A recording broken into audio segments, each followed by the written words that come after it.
Sudden plan হয়ে গিয়েছে আমাদের ঘোরার। আজকে হলো চতুর্থী, তো চতুর্থীতে আমরা বেরিয়ে পড়ছি।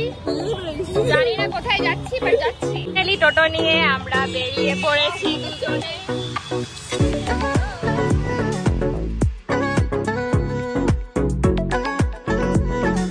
তো যেহেতু ফার্স্ট টাইম আমি আর পাগলু একা বেরোচ্ছি, তো আমরা প্ল্যান করলাম যে যেগুলো আমরা দেখিনি সেগুলোই এক্সপ্লোর করব। তো এই রাস্তার মধ্যে দিয়ে যেতে খুব ভালো লাগছিল। নেক্সট আমরা এখন চলে এসেছি পান্ডা পাড়ার ক্লাবে। এই ক্লাবটা আমাদের এর আগের দিন কভার করা হয়নি, তাই আজকে দেখতে এসেছিলাম। দেখো মণ্ডপটা কিন্তু ভীষণ উজ্জ্বল, ব্রাইট, দেখতে ভীষণ ভালো লাগছে। তোমরাও ভালো মতো দেখে নাও, অ্যাম্বিয়েন্সটা ভীষণ সুন্দর কিন্তু লেগেছে আমার। এটা না দেখলে পাগলুর জন্য মিস হয়ে যেত। তো খুব সুন্দর মণ্ডপটা, খুব ভালো মতো দেখো। মোটামুটি ফাঁকাই ছিল, তার জন্য অসুবিধা হচ্ছিল না, বাট আমরা কিন্তু বেরিয়ে পড়েছি। আর এখন মোটামুটি দেখলাম আমাদের মতো অনেকেই বেরিয়ে পড়ছে চতুর্থীতেই।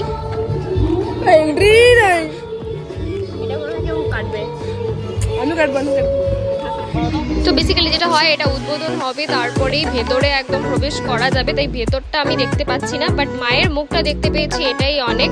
তো এটা কাটার পরেই আমরা ঢুকতে পারবো।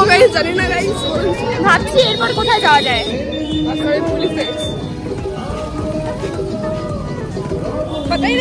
ভীষণই জ্যাম ছিল গাইস, মানে চতুর্থীতে এত জ্যাম, আমি জানি না এরপরে ষষ্ঠী থেকে কি হতে চলেছে। তো এরপরে আমরা যাচ্ছি আদরপাড়াতে। সো গাইস আমরা এখন এসেছি আদরপাড়াতে, বাট ওটা না বললে চলবে, ওটা বলতে না গাইস।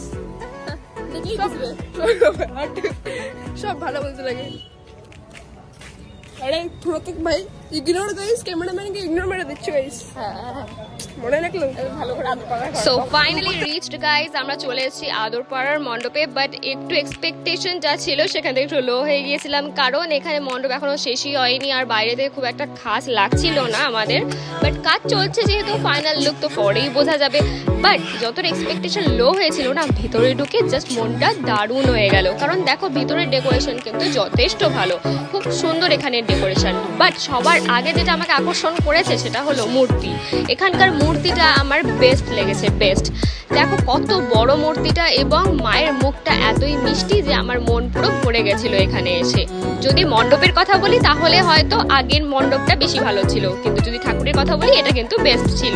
সো আবার টোটো চেপে আমরা চলেছিলাম সন্ধানে। বাট যেটা হয়েছিল এখানে কিন্তু এখনো প্রিপেয়ার্ড না, এটা আমরা হয়তো ফাইনাল লুক ষষ্ঠীতেই দেখতে পাবো।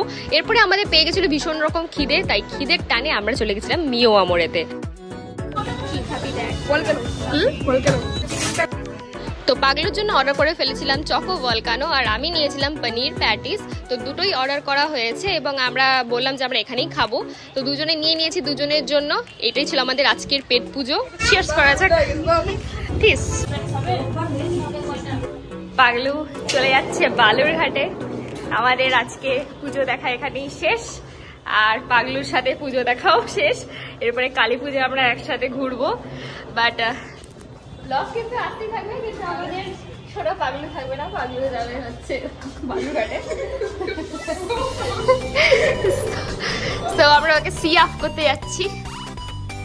Bye guys. তো এখন বালুরঘাটে গিয়ে ওর পাত্তাও পাওয়া যাবে না, এটুকু জানি কি, তাই তো? হ্যাঁ, অর্ধেক জলপাইগুড়িতে এখানে ঘুরে গেল অলরেডি। বাকিটা দেখা যাচ্ছে, বাকিটা বালুরঘাটে ঘুরে যাবো। বাই বাই টিচারকে, আমরা ছাড়তে যাচ্ছি টিচার পাগলু।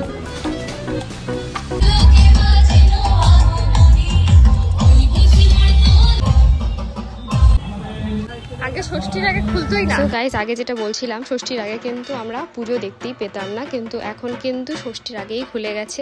দেখতেই পাচ্ছ কত সুন্দর মায়ের মূর্তিটা। এখানেই আমাদের আজকের ব্লগ শেষ হচ্ছে, দেখা হচ্ছে নেক্সট ভিডিওতে।